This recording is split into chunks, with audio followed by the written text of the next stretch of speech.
Morning, everybody. Welcome to Breaking the News. I'm Julie Roginsky here with Jeff Jarvis and Michelle Kinney, and this is our weekly roundup of all things media and how they've let us down this week. This is our Festivus opportunity to talk about businesses when it comes to legacy media.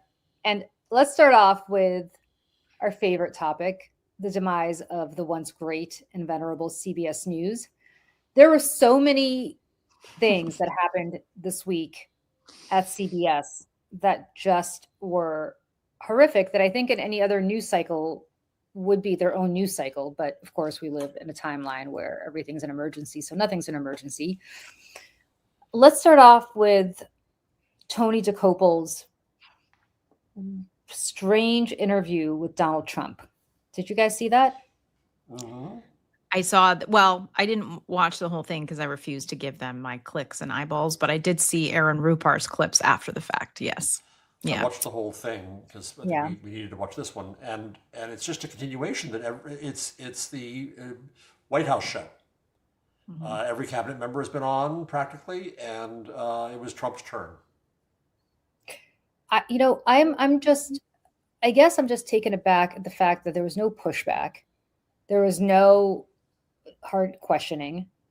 There is a crisis happening in this country of people being pulled out of their cars, beaten, arrested, shot to death, flash banging 6-month-old babies who have to go to the hospital because their lungs are filled with chemical. And yet, if you ask Tony DeCopel, everything was just fine. You know, you're just interviewing the president about Detroit. I don't even know what he was interviewing him about, but it was such a random. I watched it, and it was such a random thing that it was so disconnected from reality. Where you are in the Midwest with the president of the United States, a few states over in the Midwest, you are having basically the Gestapo pulling people out of cars and otherwise harming them, and no counting of that, no questions about that, no asking about, hey, like, you pretty much are setting the world on fire, Mr. President. Like, what do you have to say about that? Or you could couch it in a more neutral way, but nothing, just nothing. In any other time, it would be simply self-parody. I like to think of Tony DeCopel as all jaw. He's just he's central casting for the joke anchor, right? Yeah. Except it's not funny.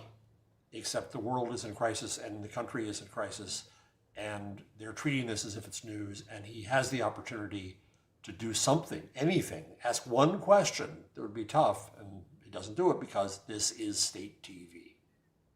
And I kind of wonder, Michelle, because Tony DeCopel is married to Katie Tur at MSNBC, and I have no idea what's in his heart, and I have no idea what's in her heart. I don't know if they're each just playing to the audience or not to the audience, they're playing to the corporate narrative that's expected of them.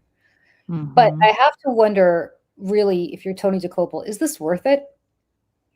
Like, is this worth it? Because you're going to go down, it's a lot of money, I get it, but money aside, like, you think you just got Walter Cronkite's chair, and this is a huge honor, but is it worth all of this? Because you're going down as basically Pravda, as state TV. And at some point, you got to say, I'm not going to debase myself anymore. Well, I think that when you look at people like Tony DeCopel, they've, to your point, right? Like, he thinks he's taking Walter Cronkite's chair, and has even gone so far as to, in the comments section of CBS's Instagram account, using his own personal account, compared himself to Walter Cronkite in saying that they're going to be even more transparent than Walter Cronkite, which we all know is horseshit. So it's listen, I read Katie Tur's book right after the 2016 election, and was struck by the end of the book where she says that she doesn't vote. I thought that was yeah. And she was like, well, I bring the news to people, so if I vote, then that's going to it's going to create bias in my reporting if I had to make a personal choice for a candidate. And I'm like, But you're an American citizen. I don't understand that. So I have to wonder if like that's just the mentality. And I don't want to equate her with her husband or anything like that. But you know, if that's the philosophy over there or what, if he thinks that he's just this is his dream job, this is just his one big shot, and he's gonna have to do this, or really if he has no moral compass. I really I don't know. But whatever this is so embarrassing. I mean, he's just getting dragged online every day. And I know that it's bothering him because he's in the comment section responding to people with blue checks like Andy Cohen. So, you know, he clearly is having a guilty conscience about it, or he's embarrassed, or he has, I don't know, there's some kind of shame or embarrassment that he is feeling, whether it be second or third hand, but he is, I don't know, his reaction is kind of telling. I don't think he's embarrassed at anything that he's done because he's choosing to do it. I think he's embarrassed at ratings. I think he's Yeah. embarrassed at the Yeah. It's, That's and it's testosterone, right? It's he thought that he was going to be the big man coming in, and I think, Julie, you're right. You'd think that he would say to himself, this could end someday, and what have I done in my life? But it appears that he, like various law firms and universities and so on, think this is never going away, and that it's now a forever fascist country. Interestingly, on Wednesday, I had on Katie Tour's MS Now show, and she went in, between her 2 hours, she went into a rather considerable soliloquy, impassioned, I would say, about all the lines that Trump has crossed. Ending it with asking, quote, why is our politics being held hostage by that movement, the MAGA movement? Arguing that it's a smaller number of people, it's a minority. And it leads to interesting questions about their breakfast table discussions. I mean, I think guess that she's trying to separate herself from her own husband. Well, I guess, and that leads me to, look, I don't know what's in her heart, and I don't know what's in his heart. That's what I said earlier, right? I don't know if she's trying to separate herself because she has to professionally, because she knows what the audience demands at MS Now. Right.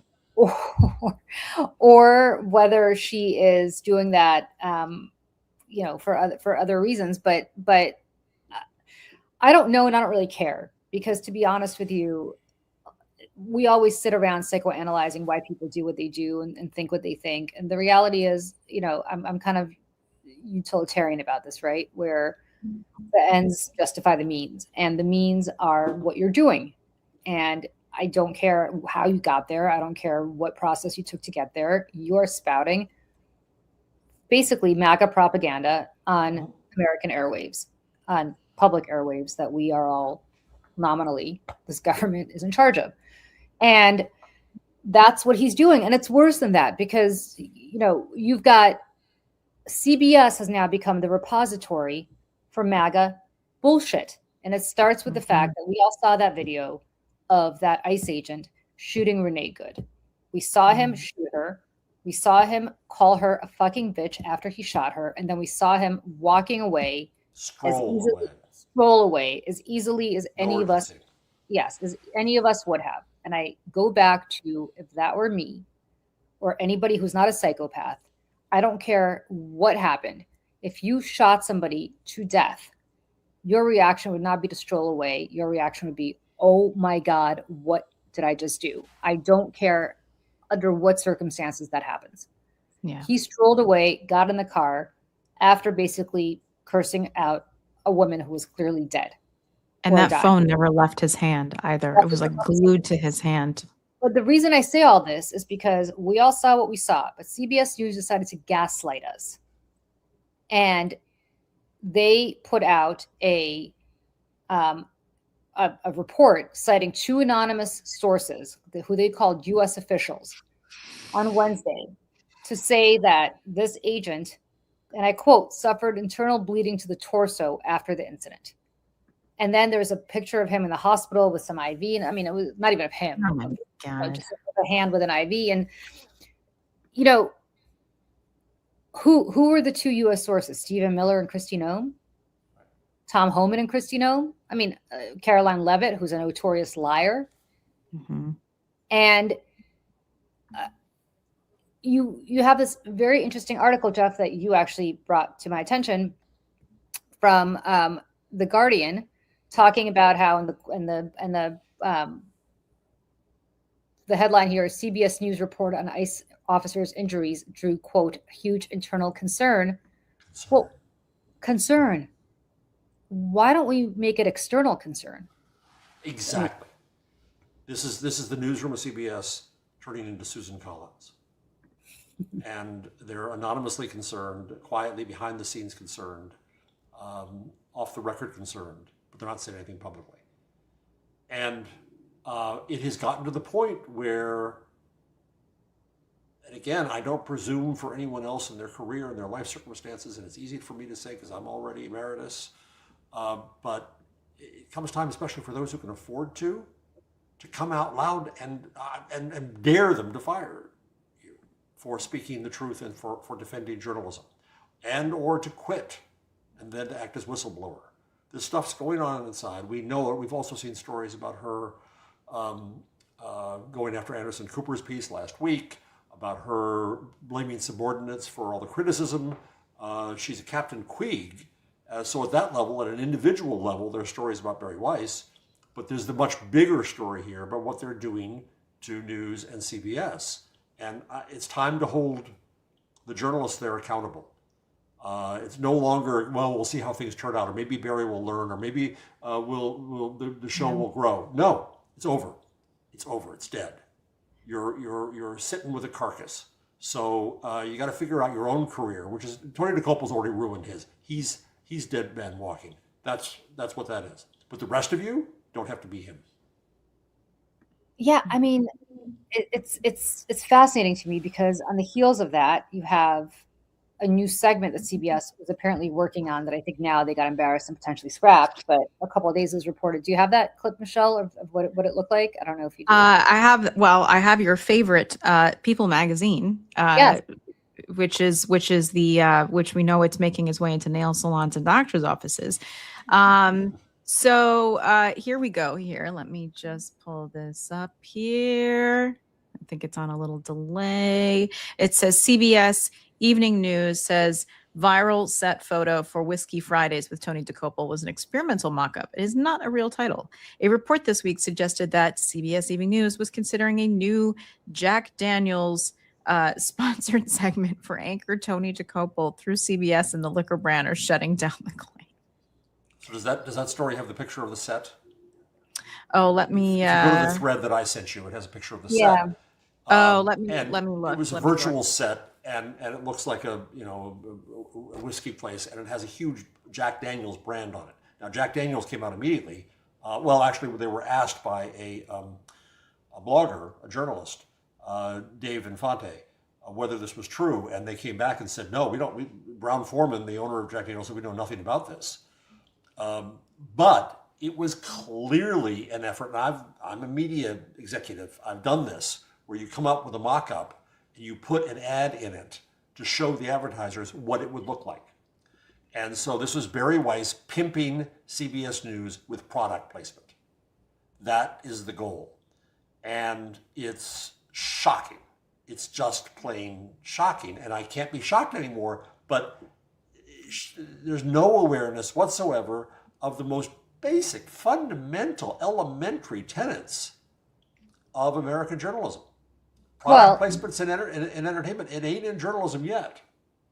In a well, I guess Good Morning Joe has Starbucks. Maybe it is. But yeah. I'm sorry. In a world where you have a gift shop outside the Oval Office, is it really surprising that CBS News is now pimping product placement with Jack Daniels? And it's interesting that Jack Daniels said they had nothing to do with this. So was she just coming up with this as an idea and she was going to pitch it to Jack Daniels as a cross promotion? That's what it looks like. You see in the back there, Jack Daniels. You're right, Julie. As a survivor of 9/11, the fact that not too long afterwards, before the full memorial was built and all that, they had a gift shop, a 9/11 gift shop. This is America. This is late stage capitalism. Mm-hmm. This is what mass media has done to our culture. So Barry Weiss is just going along, I guess. Yeah, and I think Barry Weiss is trying to make it more like everybody's trying to put culture into the news, right? Everybody understands. Breitbart called it first. that politics is downstream of culture. And so I think what she's trying to do is say, okay, we're going to have like, Tony DeCopel is going to be sitting there sipping whiskey and talking to, I guess, whatever his guest is that day. They're going to be sipping whiskey. And that's great if you are online. That's great if you are hosting a show where you're sipping whiskey. I don't even know if you're allowed to drink alcohol on air on CBS, but, I guess in Barry Weiss is CBS. They own the FCC, not a problem. Yeah, that's true. So, but what you're dealing with here is people don't tune in to watch a talk show. They tune in to watch the news. Maybe I'm wrong. Maybe that's how they're trying to revive the CBS Evening News, because God knows it needs a revival. But it's so vulgar to place products. I don't care if it's Jack Daniels or Starbucks or anything else. It's just vulgar because you're basically underwriting your show. Your news is being underwritten by a commercial entity. Which was the early days of television, right? You had anchors who did smoke and promote the cigarettes. Yeah. That did exist, but it was expunged for a reason, for credibility. And I also want to talk, Michelle, a little bit about because you pointed this out, this outrage about Reuters and what Reuters did with the insurrection. So why don't you pick that up, because you called it and you were just rightly appalled by it. Yeah. So if we're talking about the same thing, Reuters did an article. This was published yesterday, January 15th. This is 5 takeaways from the Reuters interview of President Trump. So they go on and there's like 5 big things. And, the first one is, Trump's going to do it his way and, all this stuff. But buried in the last sentence of the last paragraph of this entire article, like you really have to scroll all the way down through the ads, all the stuff, is this. Now, it says managing midterm expectations. It says the president expressed frustration that his Republican Party could lose control of the U.S. House of Representatives or the Senate in this year's midterm election, citing historical trends that have seen the party in power lose seats in the second year of a presidency. Quote, it's some deep psychological thing. But when you win the presidency, you don't win the midterms, end quote, Trump said. He boasted that he had accomplished so much that, quote, when you think of it, we shouldn't even have an election, end quote. That is the last sentence in the last paragraph of a huge article about an interview that Reuters did with President Trump. The reporting is by James Oliphant. I don't know if it was his decision or his editor's decision to bury it all the way. Named here: Ross Colvin, Colleen Jenkins, and Lisa Schumacher. Yep. We have a phrase in journalism called burying the lead. This is the most extreme case of burying the lead I have ever seen. Yeah. And luckily the reason that I know about it is because other publications did their due diligence, read through these things, picked up the most important part of this entire story was that the president of the United States is suggesting that we should cancel an election, which has never happened in the history of the United States. So, those are very important things that maybe the American public, the voting public, would want to know about or need to know about. And Reuters, thought that they would do the bidding of the president and, we're going to include it, but it'll be down at the bottom because we know that people don't really read through all this stuff. So, my God. Yeah. They're failing us. This institution of journalism is failing us. Full stop.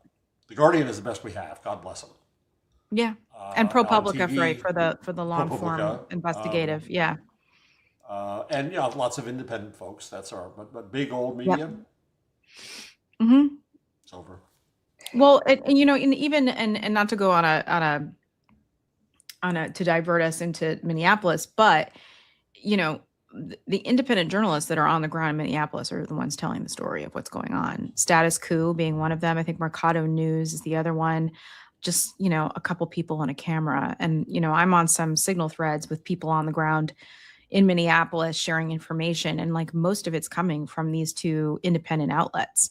You're not seeing this stuff in mainstream at all. Nor are they connecting the dots on like the Nazi imagery and slogans and messaging coming from DHS and Kristi Noem and everybody else. It's just like I want to pick up on that because that is to me like a massive national emergency. You have the most funded agency on earth. I mean, ICE is getting more money than the FBI. They're getting it's insane how much money they're getting, and they are proactively recruiting by appealing to white nationalists. They are using white nationalist memes. That has been proven. I wrote about it. Others have written about it. It is absolutely dead to rights proven. I mean, they are using phrases like one land, like one country, one heritage, one people replace fear with heritage, right? Like, they say things like which way Western man, which way American man, which is a takeoff of which way Western man, which is a hugely racist, anti-Semitic trope that was written back in the 1970s that white nationalists read and respond to. And I can go on. I mean, there's a whole list of this.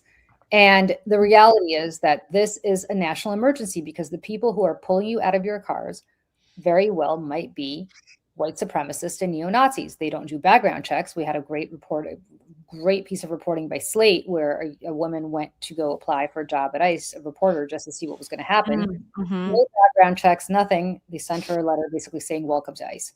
And so I say all of this to say that this is a story that I think merits wall-to-wall coverage in our mainstream media. Because if you're driving down the street, you don't know who you're going to be pulled over by. And they're giving these white supremacists and neo-Nazis guns and badges and telling them to go to town. And Michelle and I talked about this earlier, but I'll repeat it again. There's a clip that I saw yesterday of an ICE agent speaking to a woman who sounded quite American, saying to her, I need your ID. And she said, why do you need my ID? I live here. I am an American citizen. Why do you need my ID? And he said, where were you born? And she said, why do I need to show you my ID? He said, why don't you tell me where you were born? And she kept saying, I don't have my ID. Like, why should I show this to you? And he kept repeating to her and badgering her about where she was born. Well, does it matter where she was born? She's an American citizen, right? She has every right that every American citizen born here has, except for the fact that we are now having ICE agents who don't believe that anybody who wasn't born here is really American. And that's birthright citizenship that they're trying to eradicate. So I say this to you to say that this should be wall-to-wall coverage. I saw that clip by complete sheer accident. I haven't seen it anywhere, but at the same time, the president is in the Supreme Court trying to overturn birthright citizenship. You've got these ICE thugs with guns and badges demanding to know where people were born, not whether they're American citizens, but where they were born. Mm-hmm. If I were the editor of an American newspaper, which is a joke because it would never happen, but if I were the editor right now, given the circumstances going on in the country and given the new circumstances of media, I would start the ICE wire.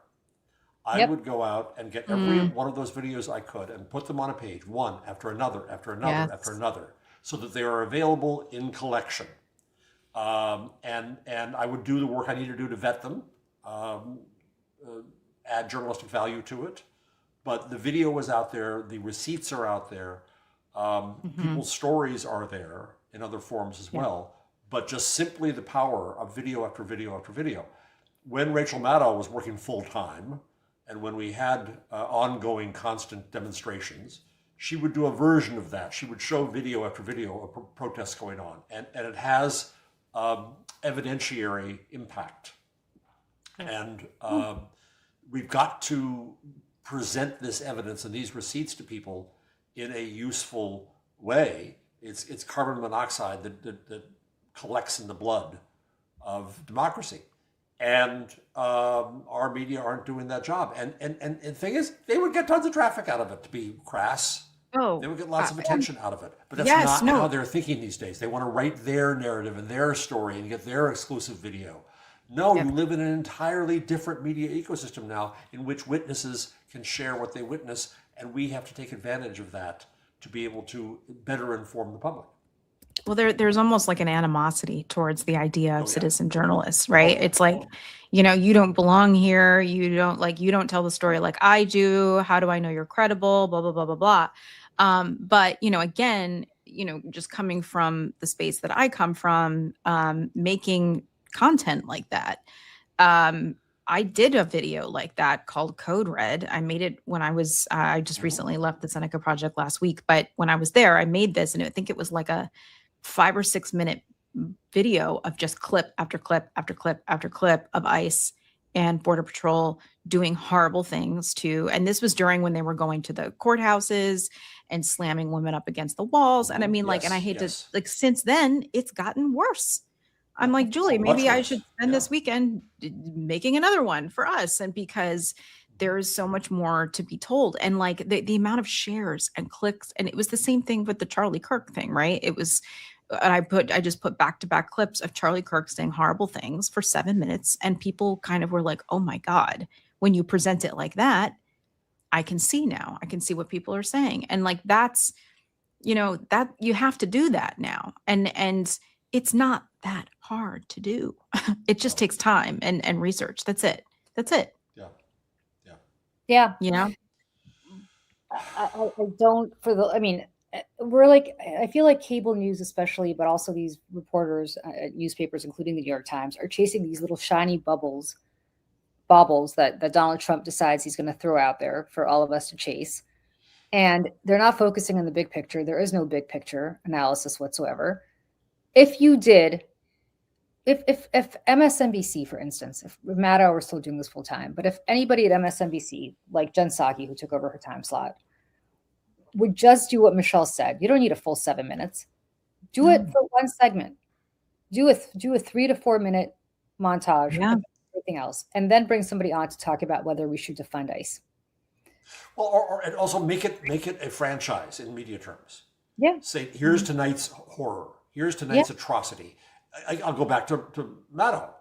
Back in the first term, when Trump was getting rid of people after rid of people, she had the huge screen where she would add the names of who's going now. Yeah. And that additive effect was really important because it showed that we were following this and there was something going on here and we're going to follow it. So if Chris Hayes every night devoted 2 minutes to the worst of today's atrocities to share with you, and that they're new and they're today and this is current, that would have impact. Yep. Yeah. You need a war room. Exactly. Yeah. Well, so during the first Trump administration, I still hate that phrase. I know. I was told by people who were inside that the Washington Post did hold meetings about how to cover a civil war. And this is the Marty Baron era. Yeah. And we're in the midst of, pick your label, fascism, a civil war, a coup, pick it. This is the time to bring every journalistic stop and pull it out on the organ and play it full volume. And they're not doing it. And they're afraid to say. It's not. Go ahead. Well, go ahead, but I'm just going to say they're afraid to say it. They're afraid to call it by its proper name. Exactly. That's the worst, which means that they can't explain it. But they're also accepting, to your point earlier, Julie, they're accepting the idea that whatever the framing the administration gives them, they should use. The example of this, to my mind, is and I want to put air quotes, that they should be putting on this word, investigation of Jerome Powell. It's not an investigation. It just regurgitate. It's taped up. We all know that. But yet now every headline makes it seem like Jerome Powell did something wrong, that the DOJ is investigating him. God's sakes, use your scare quotes. Yeah. Don't accept that it is in fact an investigation. Put the word investigation as a quote in their mouths. You use these scare quotes all the time for other things, but they won't use it at moments like this. It's the simplest journalistic trick, and they won't do it. And they're letting Bureau off the hook by doing that. Who's the person investigating Jerome Powell? This is a political witch hunt, which obviously she understands the president wants. She will do whatever he wants. It is fascinating, considering Jeanine Pirro's history with her husband, that she's even remotely going after anybody like this. But nevertheless, that's what's going on. And I got to tell you, as somebody who worked with Jeanine Pirro, knew Jeanine Pirro back at Fox, that woman will do anything on earth to get her to where she needs to be. I mean, anything. I mean, if she needs to murder, a small infant to get to, where she needs to go, she will do it. So why don't you put the onus on her instead of putting it on Jerome Powell. So instead, the Washington Post, the broken Post today, portrayed this as, and I quote their headline, "Mixed signals and suspicions fueled clash between Fed and prosecutors." It's the ultimate in both sidesing, and it's wrong. It's not mixed signals. It is a vindictive prosecution for political ends. The Post, worse than that, while I'm on their case, the other day they had a headline, "Two congressmen watched an ICE shooting video. Only one is sure of what he saw." They both sides the murder. Mm-hmm. They had Mike Flood versus Eric Swalwell. And Swalwell knew what he saw, and Flood says, "Well, I'm not so sure." So the Post does that. I mean, we know the Post is dead. We know that it's a cadaver, but it's constantly appalling what they're doing. Yeah. Well, and I know that this is a Murdoch paper and it's the New York Post or whatever, but I saw this morning as well. So it says this is the New York Post. Minneapolis Fire Department report reveals Renee Nicole Good was shot 4 times by ICE agent. So okay, that's new. That's new. But then you go here, and it says, and let me just take this banner down so I can actually see the bottom here. But of course, they use this angle screenshot. They don't use the other ones. They use the one where it kind of looks like something happened, but it didn't. It says Good was shot and killed by an ICE agent in Minneapolis last week after clipping him with her SUV. Lie. And I was like, that didn't happen. That didn't happen. But you guys, they just lied. I was on Abby Phillips' show on CNN the other day, and I was on with Noah Rothman from National Review. Yeah. And I like Noah personally. I've known him a long time. But I was on with him, and I was on with Mike Pence's former chief of staff. And both of them were like, well, with new reporting, you see that she was using her vehicle as a weapon. And like, this is supposed to be accepted. Like, well, new reporting shows that the earth is flat. And I have to sit there and debate whether the earth is flat or the earth is round. And this is what I'm talking about. Abby did not jump in to say, wait a second, what the hell are you talking about? What new reporting? That angle is the new reporting where she's turning her wheel away slowly and the guy is standing next to her car. That's the new reporting. But, we have now both sides, everything so much that we are being, this is 1984. Like, we're not supposed to believe our own eyes. Like, we are being gaslit to believe that something that we all saw with our own eyes and we all saw it did not happen. And what happened was something that didn't happen because they took a clip of an ICE agent standing next to her car with her wheels turned towards him. Like, do these people not drive? Do they not understand that when you're talking to, like, it's so appalling, but it's this whole both sidesing of reality. And you don't have people jumping in at places like CNN who are moderators saying, what are you talking about? You're not going to peddle the shit on my show.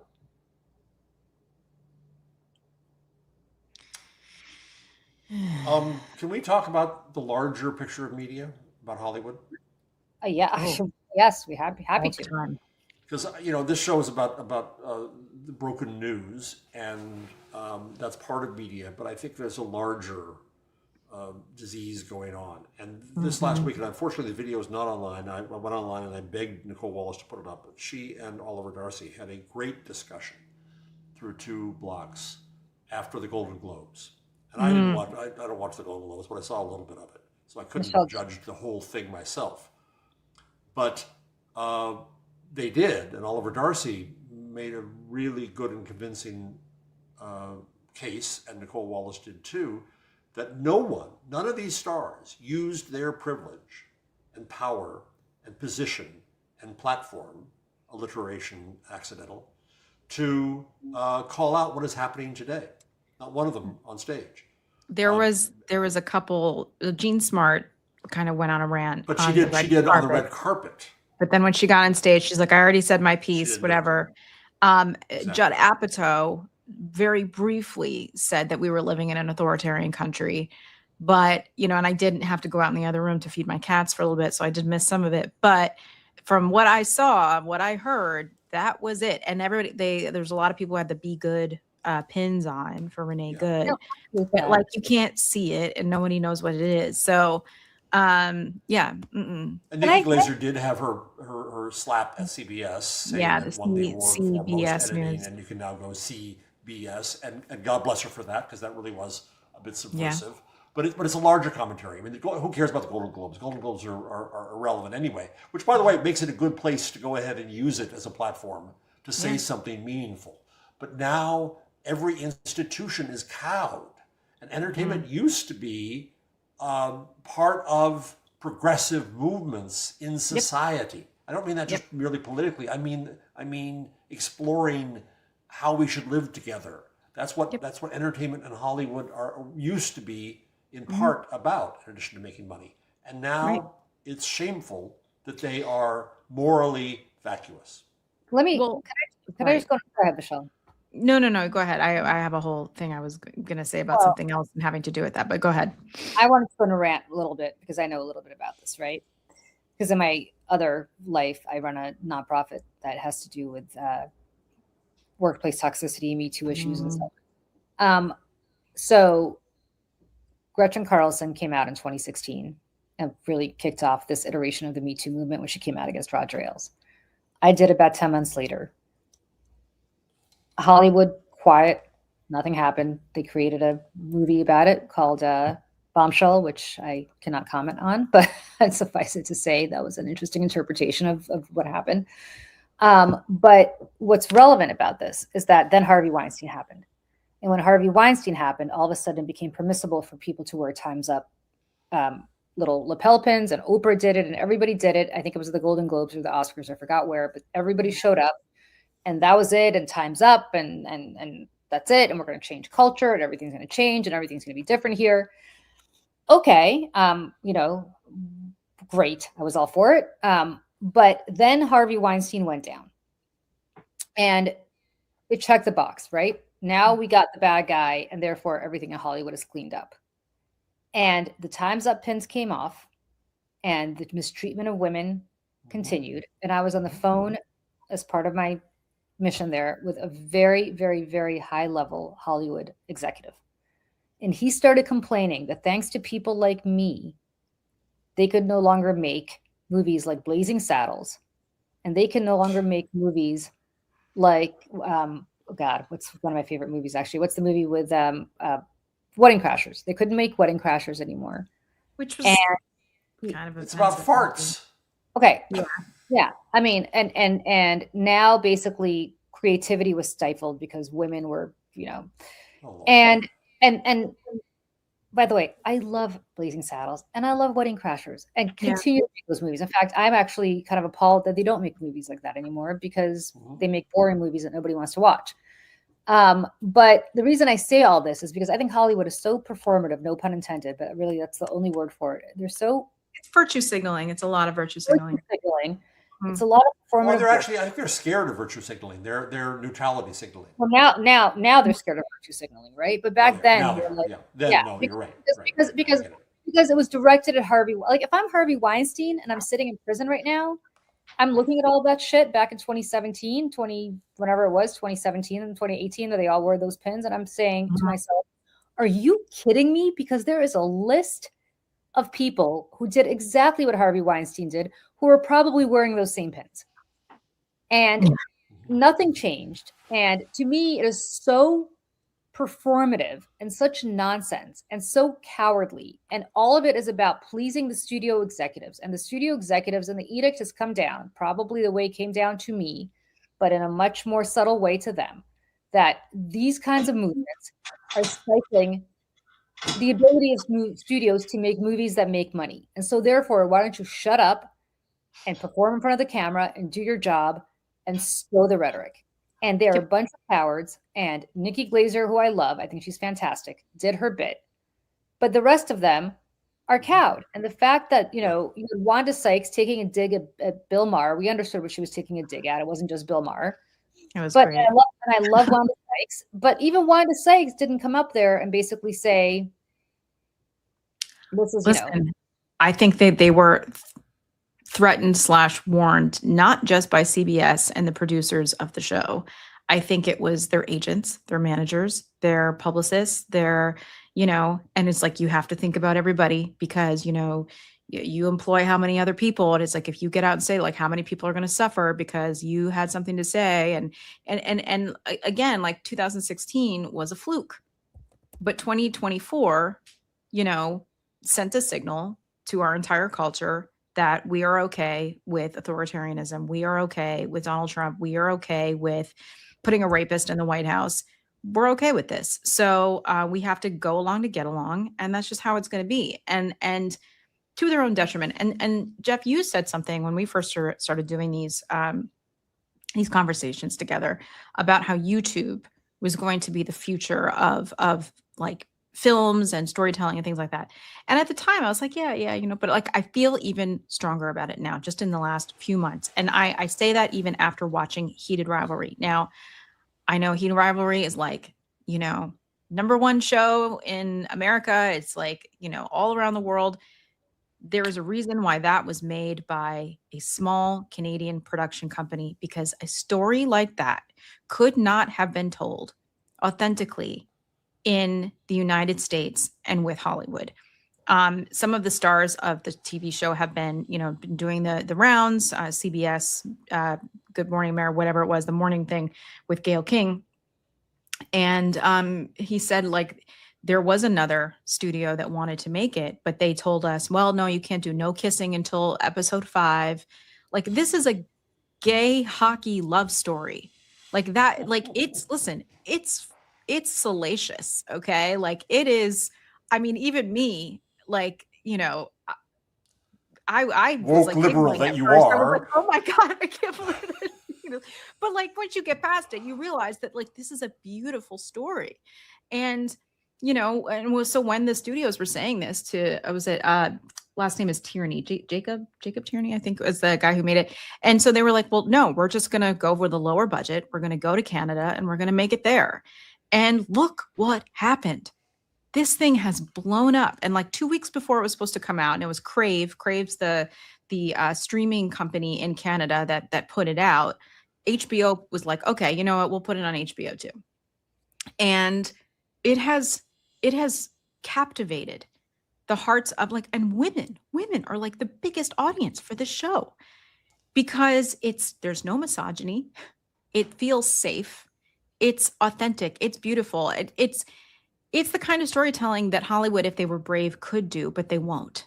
They won't because they're so afraid, especially in this environment, to do it. And listen, and then you can talk about the sports part of this, how the NHL just refuses to embrace this new audience because they're afraid and they're homophobic and like they've got all kinds of problems over there too. But I guess my point being is like things like Heated Rivalry are going to be made in the next 10 years in places like they could put out on YouTube and like other independent platforms. I think it's great. I agree, but there's a limit to what I said about YouTube.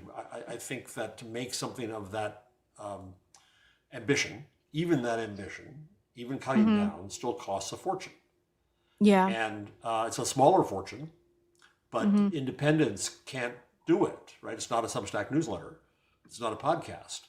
And that's an issue. And Hollywood is still a gauntlet to get through, to find the capital to do this. And that's the limitation. I think that there'll be some, this is where evil AI, I mean, I played with VO last week and with Nano Banana and other things.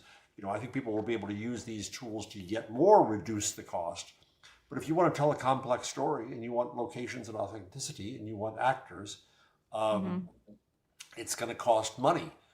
This is a weird story. I won't tell you what it is, but I've never written a screenplay. I've never done anything. I've got a story from the past that is worthy of it. And so I wrote a treatment with the help of AI. I don't know how to write treatment. I have no idea how to write treatment. So I wrote a narrative of this story and then put it in. And I said, can you help me make a treatment out of this? And NotebookLM and Gemini and ChatGPT came up with very similar treatments. They were shitty, but that was okay because I learned in the form, right? Right. So I said, oh, wow, this helps me enter in. Maybe I can now present it in the language of these people. I was just introduced to an agent at a big agency where I've done them favors in the past, and I come back and they say, "Well, do you want to write it?" They say, "Well, you really have to write the whole script." And okay, I get that, but the investment you have to make in any creative endeavor becomes huge. You've got to put yourself out there to that extent.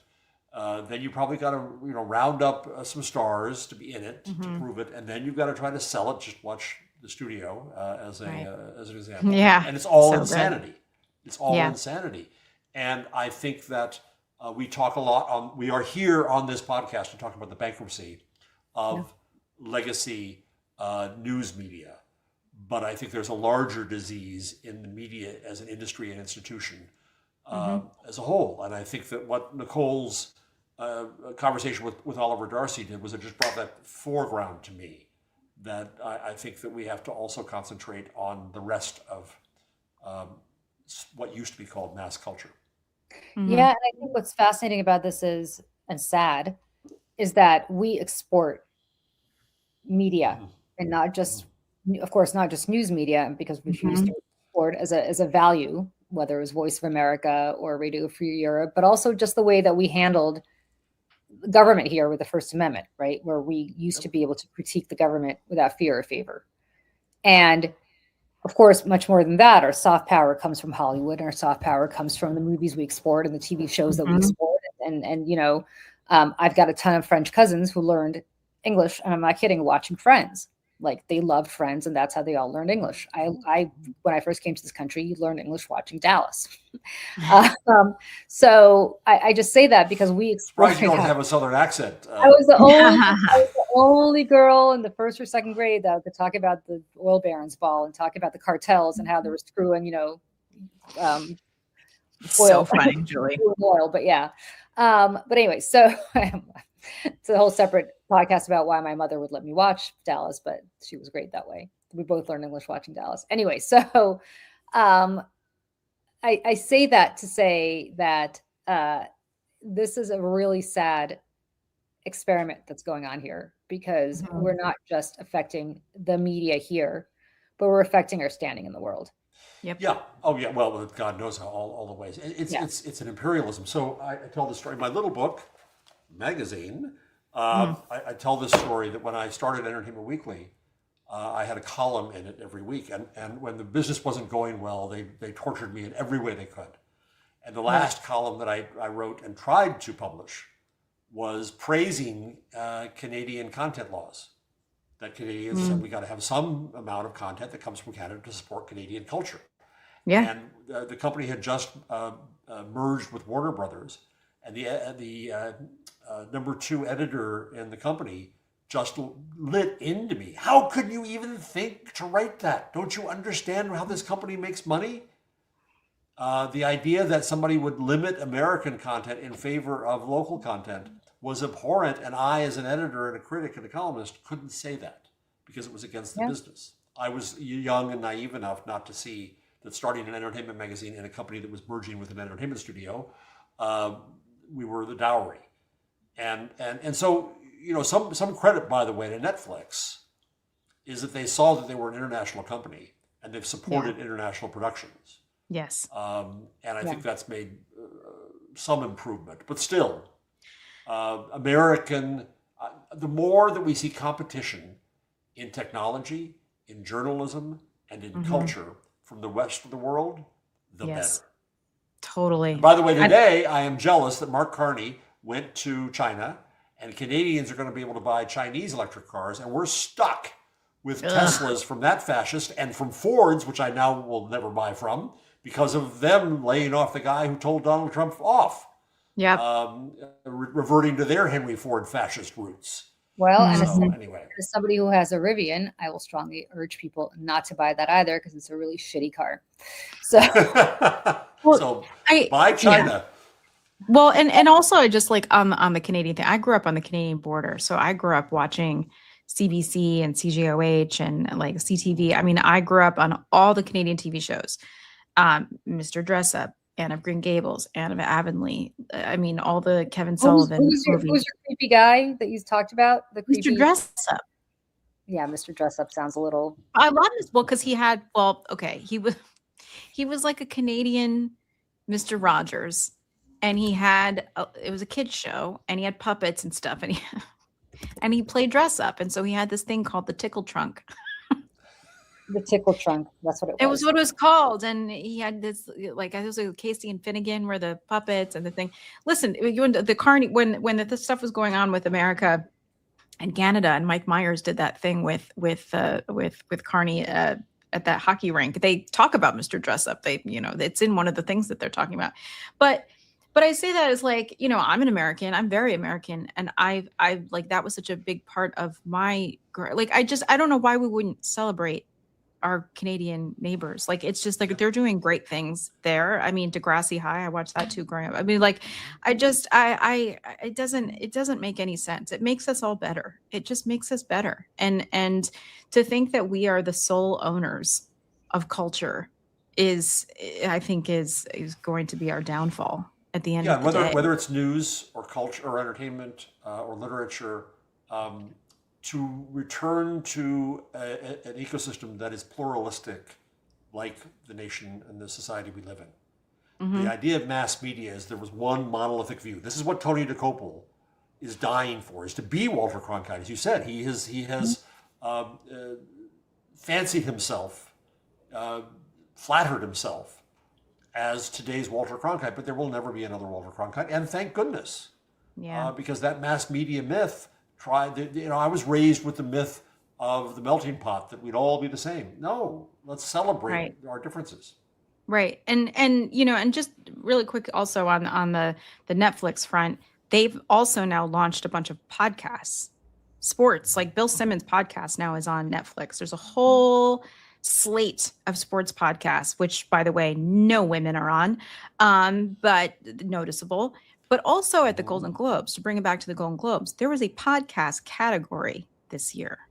And from what I have heard, the Ben Shapiro's and the Candace Owens and all of them were trying to like kiss up to the Hollywood Foreign. Did a whole push. I mean, he spent, I think, $1 million. Yes, because as we all know, award shows are pay to play. And so they were all like doing all kinds of like, PR strategy. And he's a Hollywood kid. He grew up in that world, so he knows.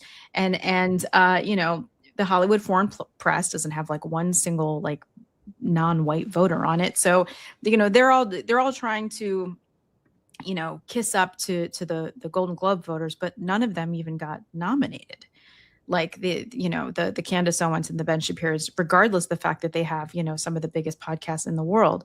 And who ends up winning is Amy Poehler for a podcast called Good Hang, in which she beat her husband from Wondery, which, made me spark joy. But, a little 5'3" blonde woman won. And I thought that was great. But again, it does kind of point to the direction of the Hollywood Foreign Press and Hollywood in general, just going, podcasts. I guess we should include them now. Okay. And celebrity. I love Amy Poehler. I love her podcast, but it was still a known celebrity rather than she didn't. Right. She kind of started on third base. If that. Yeah. Well put. Mm-hmm. Mm-hmm. Well, and somebody who would have who's hosted the Golden Globes and would have won a Golden Globe for other things, whether it's acting or TV show, whatever, movies. Right. So it's kind of interesting. But Penske Media now owns the Golden Globes, which means it's beyond corrupted and pay to play. Oh God. Yeah. Yep. And where the hell was Mayday on the awards? Damn it! I know. Next year. Michelle's got to make her ice. Michelle's got to make her ice video, and then I'm positive. I know. I got to make my ice video. The Hollywood will have the courage to nominate us and give us an award. Start writing your acceptance speeches now. Right. We got to start at the Webbies maybe, and then the what are the other ones? The Tellys. Work your way up. Yeah, exactly. Anyway, you guys. Well, for the good of the order, is there anything else we need to trash this week? Yes. Can we make fun of Scott Jennings for a second? Speaking of Hollywood. Oh yeah, because I haven't seen this. There should be a segment making fun of Scott Jennings, but I don't want to flatter him that much. Yeah, well, everybody else should be doing the ICE segment. Our franchise should be making fun of Scott Jennings every week. It's so easy. It's too easy. So Julie knows that I have like a long history of my musical theater theory that all of these MAGA assholes like were theater rejects, and so that they decided to go into right-wing media and destroy the world. So that's my theory just about all of them in general, starting with Ben Shapiro and now ending with Scott Jennings. So he was on a podcast, and I, forgive me to anyone listening at home, I don't know the name of the podcast host. If you do know, let me know in the comments. But he was asked about how he feels about Hollywood, and then he was asked about how does he describe what he does for a living. It was just a short clip, but we're gonna show this. I do love Hollywood. Do you consider yourself as you're like in showbiz now? Yeah. Yeah. What I do is a mixture of showbiz and WWE. Yeah. And you're a heel. I'm a lovable rascal, but if you want to call it a heel. I love Hollywood. Wow. What I do is showbiz, and it's a combination of WWE and showbiz. And he is the heel. Yes. He's a terrible character, heel. and he is the heel. He's a terrible heel, and I'll tell you why. As somebody who was the heel at Fox News. Because No. You were the only angel among the devils, but go ahead. Well, Yeah, I appreciate that. exactly. But my point is, I understood my role. It was WWE for sure. And my role was to be the heel. I got it. I was the Iron Sheik or whatever the bad guy was in WWE. Wait. Did you think that way at the time in that metaphor? Yes. Wow. Yes. I understood exactly. I understood. I had no compunction about why I was there and what I was doing. If I didn't have an NDA, I would tell you what Roger Ailes said to me about my role, which would blow your mind. But unfortunately, Paul Ryan, unless you want to release me from my NDA, I can't tell you. Anyway, the point is I knew exactly what my role was. And I was told what my role was. But I took it like a woman.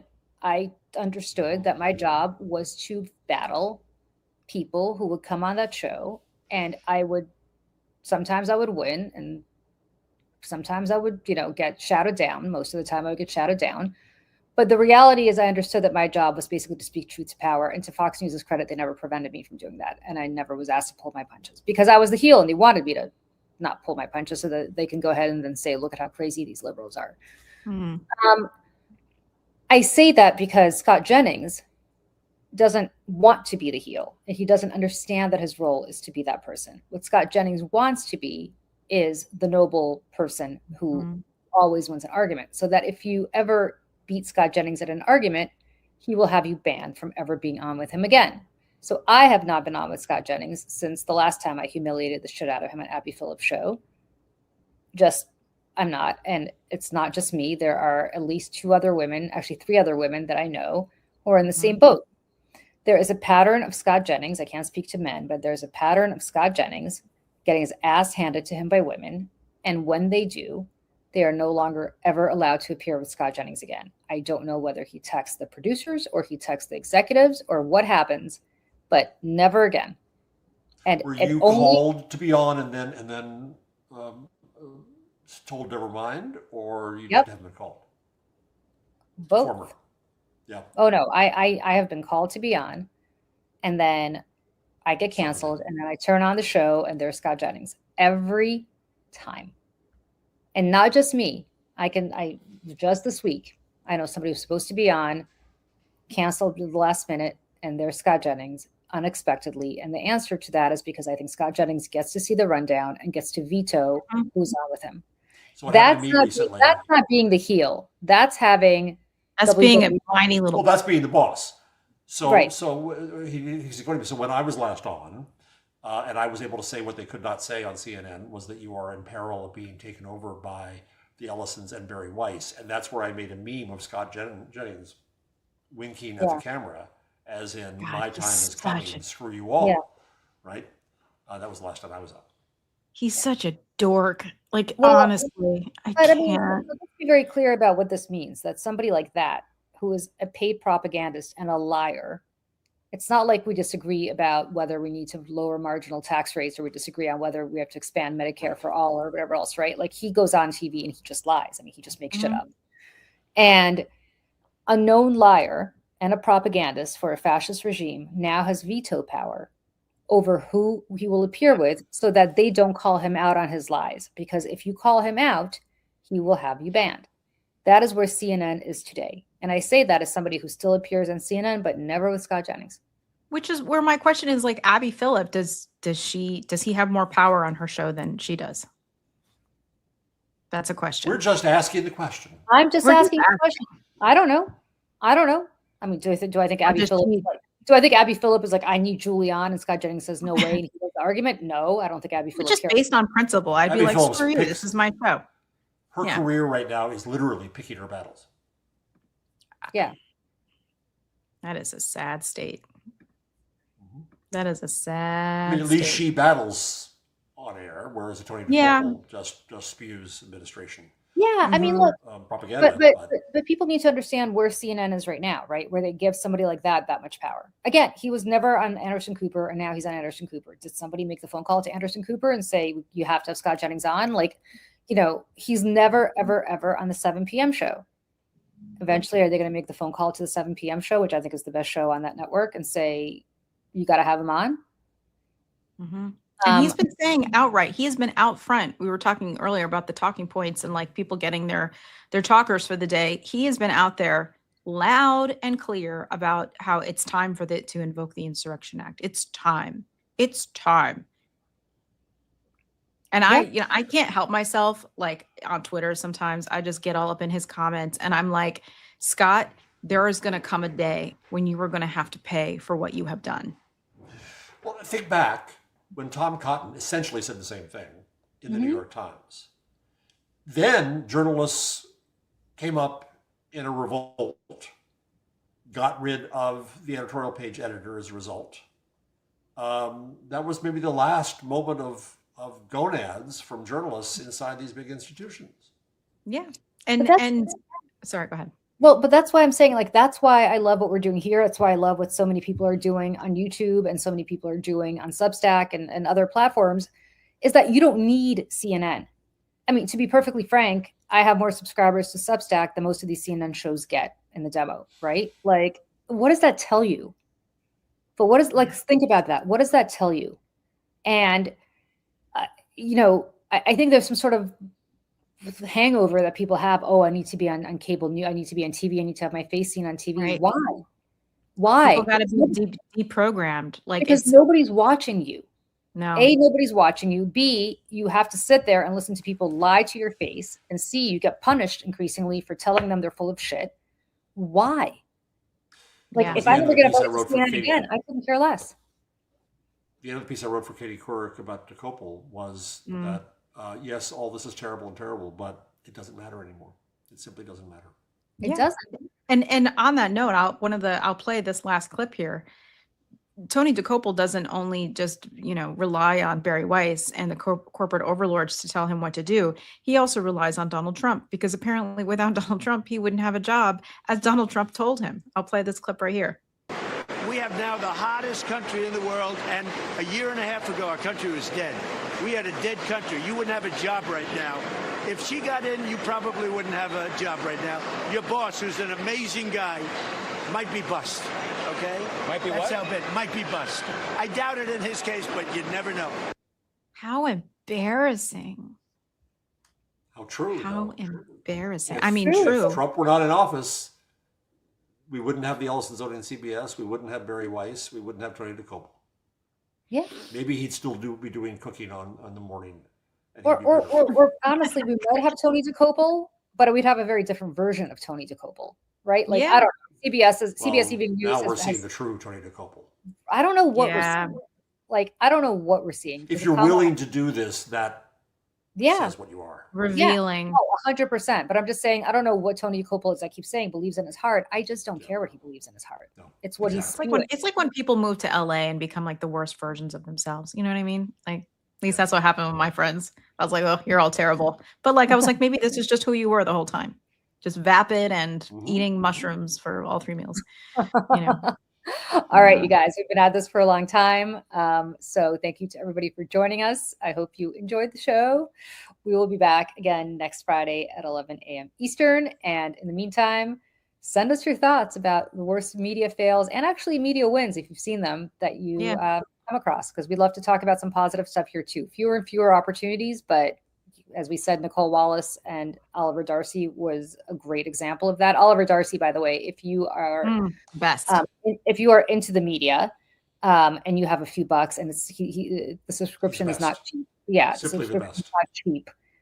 However, it is worth it if you have a few bucks. Yeah. Subscribe to Status, his newsletter. It's very, very, very good. It's not on Substack; it's its own thing. But just look up Oliver Darcy and see if you can subscribe to that. Just great analysis and doesn't pull punches, and is just and if you know Oliver Darcy, also a really just wonderful guy. So on that note, have a wonderful week, everybody, and we'll see you right back here next week. Bye. Bye.